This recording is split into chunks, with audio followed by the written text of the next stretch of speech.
Ciao a tutti e ben ritrovati. Oggi vi voglio parlare dei miei allenamenti personali e in particolare del running. Vi parlo di questo anche se ultimamente, da circa un anno e mezzo, mi sta appassionando la mountain bike. Comunque, su questo magari farò un altro video.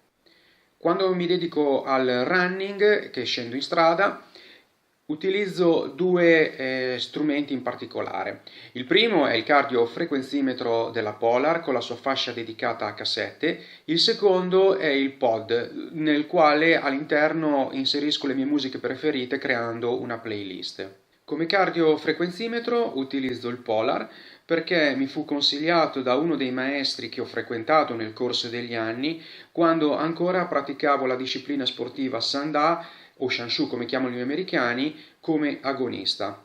Altre marche di cardio come la Genout della Decathlon oppure la Garmin, però purtroppo sono case che non ho mai testato e quindi non posso consigliarvi se sono affidabili oppure no.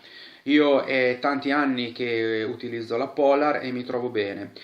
Il Polar a cui utilizzo è l'M400. Per le caratteristiche del cardiofrequenzimetro vi rimando al sito di riferimento.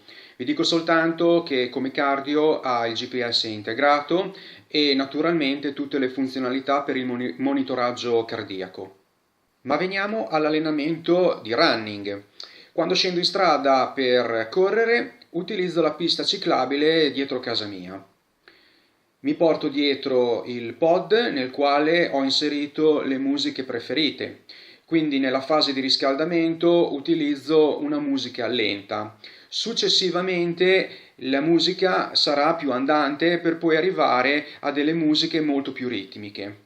La particolarità del mio allenamento è un interval training con l'andamento sulla musica, quindi io non mi alleno con una musica di accompagnamento, quindi correre a un'andatura standard per poi dopo solamente ascoltare la musica inserita nel pod, ma utilizzo le battute della musica nel correre, quindi si tratta di un allenamento specifico ad aumentare la capacità cardiovascolare.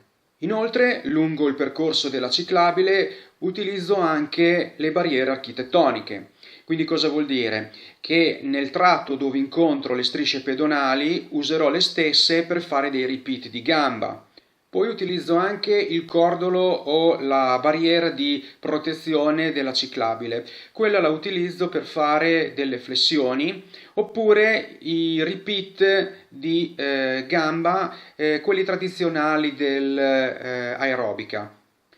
Continuo la corsa, arrivo al punto prestabilito, lì mi fermo per recuperare fiato e fare allungamento di stretching. Lungo il tragitto ci sono anche le barriere di protezione in legno, quelle le utilizzo a volte anche per fare delle flessioni appoggiandomi ad esse. A volte con me mi porto dietro anche la corda. Questa la utilizzo quando arrivo a fine percorso di andata e serve principalmente per dare mobilità alle gambe, oltre che naturalmente aumentare la resistenza esplosiva. Bene, con questo è tutto, spero che questo mio allenamento personale possa essere di aiuto o curiosità per provare un modo diverso di allenarsi al running e ci vediamo al prossimo video. Saluto a tutti, ciao!